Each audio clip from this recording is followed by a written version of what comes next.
नमस्कार, आप देख रहे हैं देवभूमि लाइव और मैं हूं आपके साथ सरिता तिवारी। करते हैं खबरों की शुरुआत उस वक्त की बड़ी खबर से। राजधानी देहरादून से है, जहां पर आम आदमी पार्टी ने कांग्रेस और बीजेपी पर जमकर निशाना साधा। रोजगार को लेकर कांग्रेस और बीजेपी से कुछ सवाल आम आदमी पार्टी ने यहां पर पूछे हैं।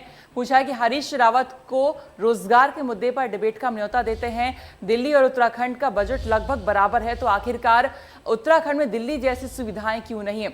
नवीन पिरशाली ने सवाल पूछे हैं और ये सारी बातें कही उत्तराखंड में। उन्होंने कहा कि मुफ्त बिजली, पानी, अच्छी शिक्षा क्यों नहीं है। ये जो तमाम चीजें दिल्ली राजधानी में है तो उत्तराखंड में क्यों नहीं है। तो यहाँ पर पिरशाली ने तमाम बातें कही हैं। हरीश रावत को रोजगार के मुद्दे पर बात करने को लेकर डिबेट का कह सकते हैं न्योता यहाँ पर दिया है। तो बीजेपी और कांग्रेस दोनों पर ही जमकर निशाना साधती है। यहाँ पर जो कह सकते हैं आम आदमी पार्टी है वो नजर आई।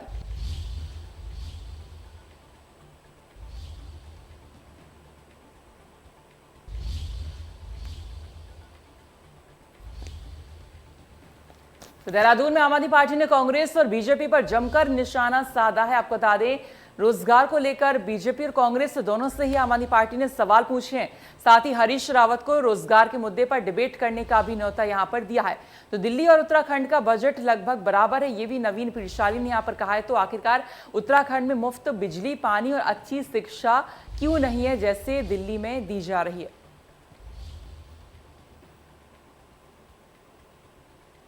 तो कह सकते हैं आम आदमी पार्टी का एक बड़ा चैलेंज यहां पर सामने आया कि जिस तरह की जो सुविधाएं हैं दिल्ली के अंदर दी जा रही हैं, तो आखिरकार उत्तराखंड के अंदर ऐसी सुविधाएं क्यों नहीं दी जा रही हैं। तो आम आदमी पार्टी ने आपको बता दें कांग्रेस और बीजेपी दोनों पर ही जमकर निशाना साधा है। साथ ही उन्होंने ये भी कहा है कि दिल्ली और उत्तराखंड का जो बजट है वो लगभग बराबर है, तो आखिरकार जो दिल्ली जैसी सुविधाएं हैं वो उत्तराखंड में क्यों मुहैया नहीं करवाई जा रही हैं, क्यों मुफ्त शिक्षा, बिजली, पानी क्यों नहीं यहाँ पर दिया जा रहा है। तो पिरशाली ने ये तमाम सवाल पूछे। साथ ही साथ हरीश रावत को रोजगार के मुद्दे पर डिबेट करने को लेकर भी उन्होंने न्योता दिया है।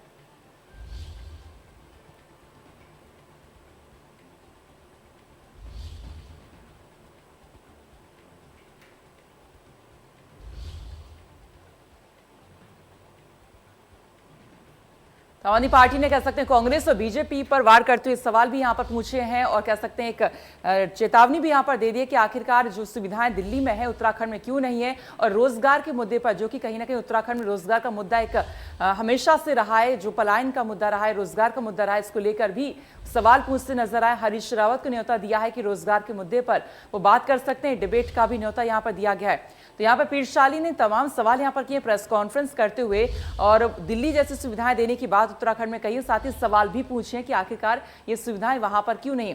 तो कांग्रेस और बीजेपी दोनों पर ही आम आदमी पार्टी यहाँ पर जो है निशाना साधती हुई नजर आ रही है। तो रोजगार को लेकर एक बड़ा सवाल यहाँ पर पूछा है कांग्रेस और बीजेपी से कि आखिरकार रोजगार क्यों नहीं उत्तराखंड के अंदर मिल रहे हैं। इसके अलावा जो तमाम बुनियादी सुविधाएं होती हैं, मुफ्त शिक्षा, मुफ्त पानी और बिजली, ये क्यों नहीं दिया जा रहा है कि जब जो बजट है उन्होंने कहा कि उत्तराखंड में वही है जो कि दिल्ली में है। तो आखिरकार दिल्ली जैसी सुविधाएं उत्तराखंड को क्यों नहीं मिल पा रही हैं। तो आगामी चुनाव को लेकर आपको बता दें आम आदमी पार्टी भी यहाँ पर एक्टिव नजर आ रही है और तमाम मुद्दे यहाँ पर उठा रही है।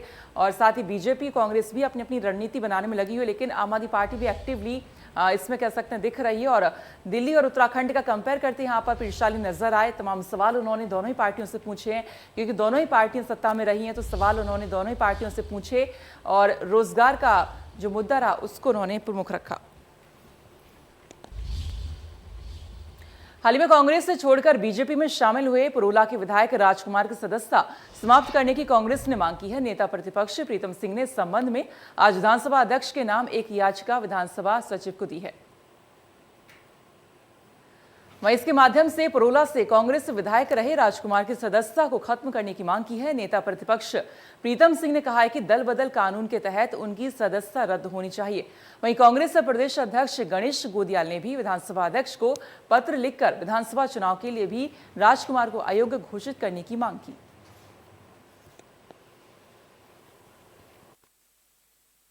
राजकुमार जी ने जो है कांग्रेस के विधायक के रूप में विधानसभा सदस्य निर्वाचित हुए थे। उन्होंने कांग्रेस पार्टी को छोड़कर के भारतीय जनता पार्टी की सदस्यता ग्रहण की है और दल बदल कानून के तहत उनकी विधानसभा की सदस्यता जो है वो समाप्त होनी है, जिसके लिए हम आज विधानसभा अध्यक्ष को जो है याचिका प्रस्तुत करने का काम कर रहे हैं। और अध्यक्ष जी, लिखा ये है कि इन्होंने कांग्रेस पार्टी के अधिकृत चुनाव चिन्ह पर चुनाव लड़कर विधानसभा सदस्य बने हैं और लिहाजा इन्होंने दल बदल किया है और ये दल बदल कानून के अंतर्गत इनकी सदस्यता निरस्त होनी चाहिए और अगले चुनाव लड़ने पर प्रतिबंध होना चाहिए।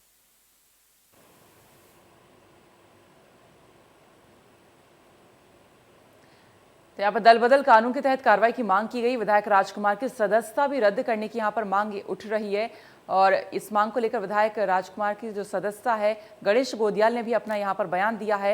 आपको बता दें, कांग्रेस से छोड़ के यहाँ पर बीजेपी में शामिल हुए थे और इसको लेकर ये जो दल बदल कानून है, इसको लेकर अब कार्रवाई करने की मांग यहाँ पर लगातार करते आ रहे हैं। तो कांग्रेस ने यहाँ पर कह सकते हैं कि कार्रवाई करने की मांग उठाई है। प्रीतम सिंह ने भी विधानसभा अध्यक्ष को इसको लेकर याचिका भी दे दी है। तो अब देखना ये हुआ कि इसको लेकर कार्रवाई क्या होती है, क्या जो सदस्यता है इनकी रद्द हो जाएगी, क्या कुछ होगा ये देखना होगा। तो कांग्रेस से छोड़कर बीजेपी में आपको बता दें विधायक राजकुमार शामिल हुए थे, जिसको लेकर अब कांग्रेस दल बदल कानून के तहत इन पर कार्रवाई की मांग कर रही है। और इसी को लेकर आपको बता दें प्रीतम सिंह ने विधानसभा अध्यक्ष को जो है एक याचिका दी है।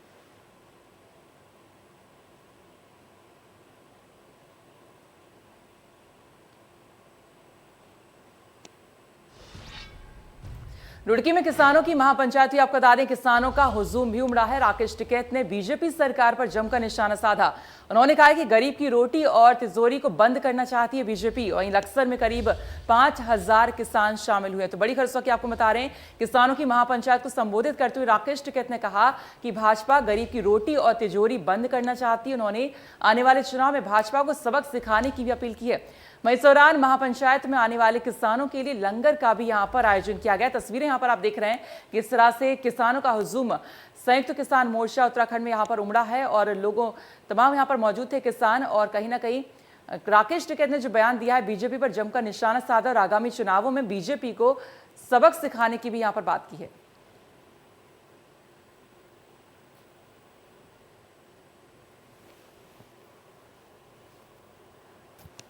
तो दिल्ली के बाद उत्तराखंड में भी अब आपको बता दें किसान महापंचायत शुरू हो चुकी है। उत्तराखंड में तमाम किसान जो थे वो यहां पर उमड़े और बीजेपी को सबक सिखाने की बात यहां पर की गई है। साथ ही उन्होंने कहा कि बीजेपी किसान की तिजोरी और रोटी दोनों ही यहां पर छीनना चाहती है। तो उत्तराखंड में किसान महापंचायत संयुक्त किसान मोर्चा, इसका ये कह सकते हैं आयोजन यहां पर किया गया, जहां पर राकेश टिकैत ने एक बड़ा बयान दिया है। और इसी पर जानकारी दे रहे हमारे सहयोगी हैं प्रिंस शर्मा। प्रिंस, क्या कुछ वहां पर राकेश टिकैत ने कहा? हमने देखा कि बहुत सारे किसान वहां पर मौजूद थे, क्या कुछ रहा? जी बिल्कुल, आपको बता दूं कि आज लक्सर में महापंचायत का आयोजन किया गया था, जिसमें भारतीय किसान यूनियन के राष्ट्रीय प्रवक्ता राकेश टिकैत पहुंचे। आपको बता दें कि आसपास के जिलों के भी हजारों किसान इसमें शामिल हुए थे। वहीं किसान महापंचायत में केंद्र सरकार पर निशाना साधते हुए साफ तौर पर राकेश टिकैत ने कहा कि किसान जो कृषि बिल है, उन कृषि कानून है, उन्हें वापस लेने की मांग की है। और साथ ही साथ राकेश टिकैत ने इन्होंने कहा कि दिल्ली कूच में अधिक से अधिक संख्या में जो किसान है आसपास के क्षेत्र के, वो वहां पर जाने के लिए भी उन्होंने आह्वान किया है। और केंद्र सरकार पर साफ तौर पर आरोप लगाते हुए कहा है कि किसानों का जो है गला घोटकर पूंजीपतियों की झोली जो है केंद्र सरकार द्वारा दी जा रही है। और सरकार को तो किसानों के आंदोलन को ध्यान में रखते हुए अपनी हठधर्मिता को छोड़ देना चाहिए, नहीं तो फिर आने वाले चुनाव में जो है जितने भी किसान हैं और जितने भी लोग हैं वो कहीं ना कहीं जवाब देने का काम करेंगे और भारतीय जनता पार्टी को जड़ से उखाड़ने का काम करेंगे, जिसको लेकर किसानों को किसानों महापंचायत में किसानों को संबोधित करते हुए राकेश टिकैत नजर आए हैं। और भारी संख्या में किसान, मैं आपको बताना चाहूंगा कि हजारों की संख्या में किसान थे जो संयुक्त किसान मोर्चा के बैनर के तले अलग अलग संगठनों के किसान थे, जो राकेश टिकैत को सुनने के लिए महापंचायत में पहुंचे थे। वहीं पुलिस की भी बात की जाए तो चप्पे चप्पे पर पुलिस बल भी मुस्तैद रही है महापंचायत के दौरान। जी और बिल्कुल, अब कहीं कहीं आपको ये नहीं लगता है कि जो अब किसान आंदोलन राजनीतिक होता जा रहा है, क्योंकि वहां पर चुनाव होने उससे पहले ही वहां पर राकेश टिकैत हैं तमाम किसानों को लेकर एकजुट हो रहे हैं और दिल्ली कूच करने की बात भी यहां पर कर रहे हैं। उसके बाद बिहार की भी प्लानिंग हो रही है। तो धीरे धीरे हर राज्य की तरफ हम देख रहे हैं कि राकेश टिकैत बढ़ते नजर आ रहे हैं।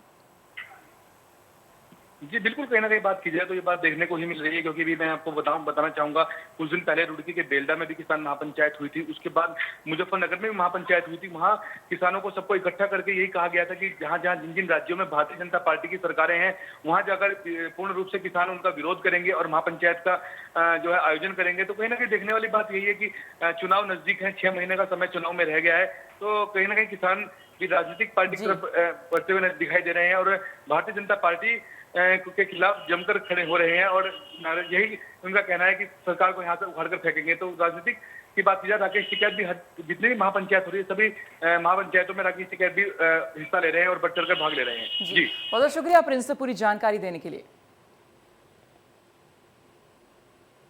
आगे बढ़ते हैं, उत्तराखंड सरकार राज्य में रोजगार को बढ़ावा देने को लेकर लगातार कवायद कर रही है। सरकार की कोशिश है कि राज्य में रोजगार स्थापित किया जा सके और बेरोजगारों को नौकरी मिल सके। इसी दिशा में उद्योग मंत्रालय लगातार उद्यमियों के साथ बैठक कर रहा है। वहीं हमारे bureau chief doctor Praveen Kumar ने उद्योग मंत्री गणेश जोशी से खास बातचीत की। आई देखिए। इस वक्त बात करने के लिए हमारे साथ मौजूद हैं गणेश जोशी, जो कि कैबिनेट मंत्री हैं। सर, किस तरह से उद्योग को बढ़ाने के लिए, उसको आगे उसको और किस तरह से एक्सटेंड किया जाए, उसको बढ़ाने के लिए क्या क्या आप लोग कदम उठा रहे हैं? देखिए, उद्योगों को जिंदा रहना या उद्योग को सर्वाइव करना किसी भी देश या प्रदेश के लिए बहुत ही आवश्यक है। और जब से मुझे उद्योग मंत्री की जिम्मेदारी मिली है, मैं व्यक्तिगत रूप से हर इंडस्ट्री एरिया में जाकर इंडस्ट्री के लोगों से मिलकर जो उनकी समस्या है उनका समाधान करने का हम प्रयास कर रहे हैं। अभी हमने 15 तारीख को एक संवाद कार्यक्रम इंडस्ट्री के लोगों के साथ रखा था, उसमें से कुछ सुझाव आए हैं, उन पर हम अमल कर रहे हैं। अभी भी इंडस्ट्री के कुछ लोग मेरे पास आए हैं और मैंने अपने एमडी को कहा है, क्योंकि देखिए इंडस्ट्री वाला जहाँ हमें जीएसटी के रूप में, अन्य करों के रूप में सरकार को पैसा देता है, वहीं लाखों लोगों को रोजगार इंडस्ट्री के माध्यम से हम दे रहे हैं। जहां हमारे सरकारी कर्मचारियों की संख्या मात्र 2.5 लाख है, वहीं इंडस्ट्री के माध्यम से 3.5 लाख से अधिक लोगों को हमने रोजगार दिया है। और इंफ्रा समिट के बाद जो 26,000 करोड़ के एमयू साइन हुए हैं, उसके माध्यम से हमने 23,000 लोगों को रोजगार दिया है। और जिस दिन ये पूरे धरातल पर आ जाएंगे, क्योंकि कोरोना की वजह से इस काम में थोड़ी गति धीमी हुई है, तब वह 73,000 लोगों को रोजगार हम इंडस्ट्री के माध्यम से दे पाएंगे।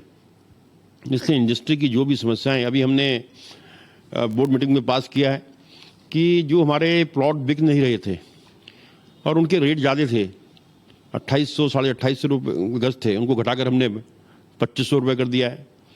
हमने एक मुख्यमंत्री स्वरोजगार योजना नैनो, जिसमें पहाड़ी क्षेत्र में या ग्रामीण क्षेत्र के जो गरीब बच्चे छोटा मोटा उद्योग लगना चाहते हैं, उनको 50,000 रुपये हम देंगे और उसमें 20,000 रुपये की हम सब्सिडी देंगे, ताकि वो अपना छोटा मोटा काम कर सके।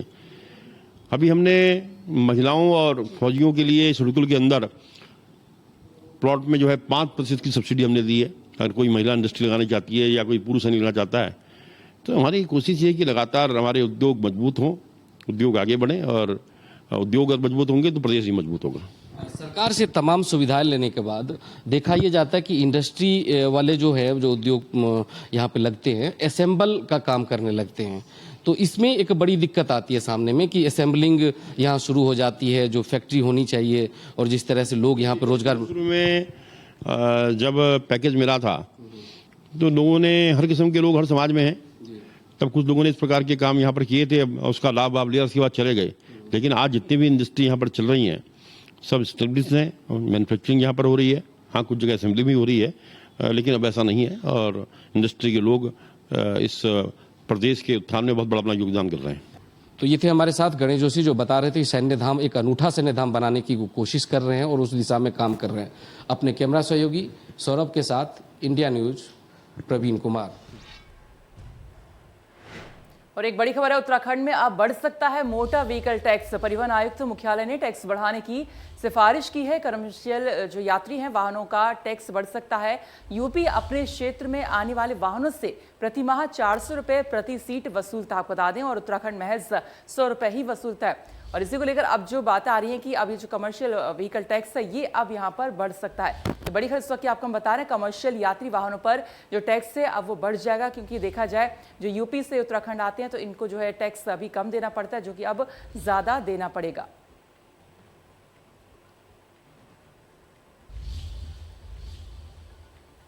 कमर्शियल मोटर व्हीकल आपको बता दें, इन पर टैक्स अब लगातार बढ़ने वाला है। उत्तराखंड में मोटर व्हीकल जो टैक्स है वो जल्द अब बढ़ सकता है।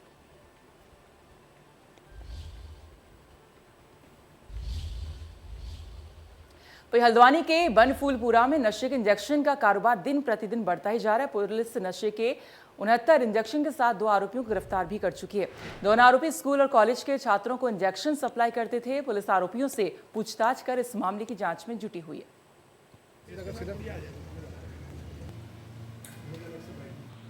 ये बात सही है कि इस बीच में नशीले इंजेक्शन काफ़ी संख्या में पकड़े गए हैं। अभी तक स्मैक को सबसे ज़्यादा मेन इशू माना जा रहा था यहाँ नशे का, और स्मैक में काफ़ी बड़ी कार्रवाई नैनीताल पुलिस ने। ये चिंता का विषय है कि अब नशीले इंजेक्शन भी क्षेत्र में बिक रहे हैं। थाना बनफूलपुरा के द्वारा ये लगातार दूसरा मामला है जहां ये पकड़ा गया है। पुलिस और एसओजी की जो टीमें हैं अब इसमें लगाई जा रही हैं कि इस ढंग के जो नए नशे हैं वो कौन लोग कर रहे हैं, उनके पीछे कौन है। इसी कड़ी में 2 लोगों को गिरफ्तार किया गया है।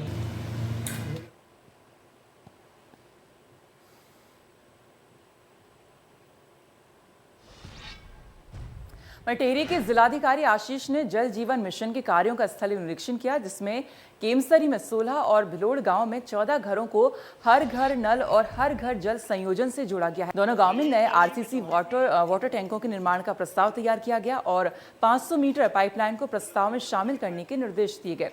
गांव के लोगों को साफ सुथरा पानी मिलने के लिए भी निर्देश दिए गए हैं। मौके पर जल संस्थान सतीश नौटियाल, लोक निर्माण NS खोलिया सहित कई अभियंता और ग्रामवासी मौजूद रहे।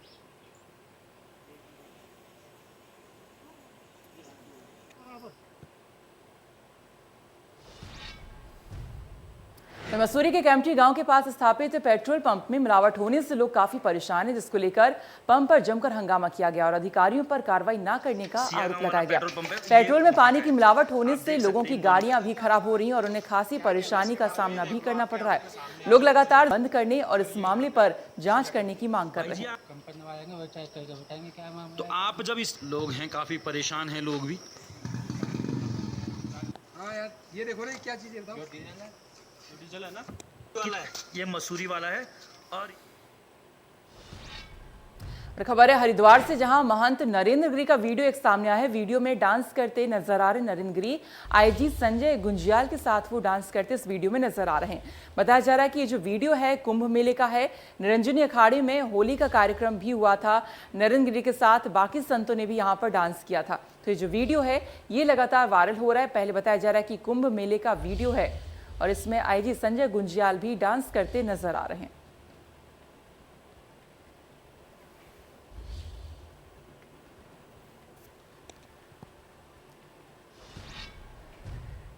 राज्य सरकार ने कोटद्वार को नगर निगम का दर्जा तो दे दिया है, लेकिन उसके लिए सुविधाएं नहीं दे रही है। 2 साल बीत जाने के बाद भी नगर निगम पूरी तरह अस्तित्व में नहीं आ पाया है। नगर निगम कूड़ा उठाने के लिए गाड़ियां भेज रहा है और कई जगह तो कंटेनर लगाए गए हैं, तो कई जगहों पर कूड़े के कंटेनर्स को हटा दिया है। इसको लेकर लोगों में अंदर नाराजगी है। पार्षद सौरभ नौटियाल का कहना है कि हमारे वार्ड में कई जगह पर कूड़े के कंटेनर लगाए गए थे, लेकिन कुछ समय के बाद नगर निगम उन कंटेनर्स को हटा देते हैं। दोबारा कूड़े के कंटेनर्स को लगाने के लिए लगातार नगर निगम और महापौर को भी जानकारी दी गई है और उस पर कोई संज्ञान अभी तक नहीं लिया गया है। यहाँ कूड़ा मत डालो, रोज की रोज हमें बोलते हैं, हमारे साथ लड़ाई करते हैं रोज की रोज। यहाँ आके बहुत परेशान कर रखा है उन्होंने। कई बार तो बाल्टी भी वापस कर देते हैं कि लेके जाओ डस्टबिन यहाँ से। अब वहाँ कूड़े की ना कोई सुविधा है, ना पानी के लिए कोई सुविधा है, कुछ नहीं है। वहाँ बहुत परेशान कर रखा है सबको। हमें कूड़े की तरफ से बहुत परेशानी है। हमारा तो कूड़ादान वहीं चाहिए जहाँ पे हमारा था रखा हुआ। लोग आते हैं वहाँ पर हल्ला मचाते हैं, चलते चलते फेंक जाते हैं, बखल वालों को बदनाम करते हैं। और वो बिल्कुल हम गेरने के लिए बिल्कुल मना करते हैं कि यहाँ मत गेरो। और हम गेरते हैं तो हमारे साथ लड़ने के लिए आ रहे हैं लोग। भाई नगर निगम चलेगा तो सबकी अनुमति के साथ, सबकी सहमति के साथ चलेगा। आप जबरदस्ती कहीं से कोई कबाड़ का कंटेनर उठा के कहीं भी रख देती हैं। आप क्या कोई सर्वे सरवा है? मैंने नगर आयुक्त जी को भी कहा था, मैं ऐसा कार्य करना नहीं चाहता था, लेकिन इन लोगों द्वारा मुझे मजबूर किया गया है कि मैं इस प्रकार के कार्य करूं। मेरे वार्ड की माताएं बहनें परेशान हैं कि हम कबाड़ कहाँ फेंकें। वो फेंकने जाते हैं, लोग वापस करवा देते हैं। तो मेयर को अपना ये तानाशाही पूर्ण रवैया हटाना पड़ेगा, ये छोड़ना पड़ेगा और सभी पार्षदों को साथ लेके चलना पड़ेगा। जिला उद्योग व्यापार मंडल रुद्रप्रयाग में जिला सम्मेलन का आयोजन किया गया। सम्मेलन में प्रदेश पदाधिकारियों ने शिरकत की। इस दौरान जिले की सभी नगर इकाइयों और जिला पदाधिकारियों ने व्यापारियों की कई समस्याओं को प्रदेश के पदाधिकारियों के सामने रखा। व्यापारियों ने कहा है कि पिछले 2 सालों से कोरोना महामारी की वजह से व्यापार में घाटा हो रहा है। सरकार के द्वारा दुकानें खोलने की अनुमति तो दी गई, लेकिन 4 धाम यात्रा के बंद रहने से व्यवसाय पूरी तरह से चौपट हो गया। ऐसे में यहाँ व्यापारी भारी आर्थिक तंगी से जूझ रहे हैं, वहीं बैंकों के कर्ज के बोझ तले दबा हुआ है।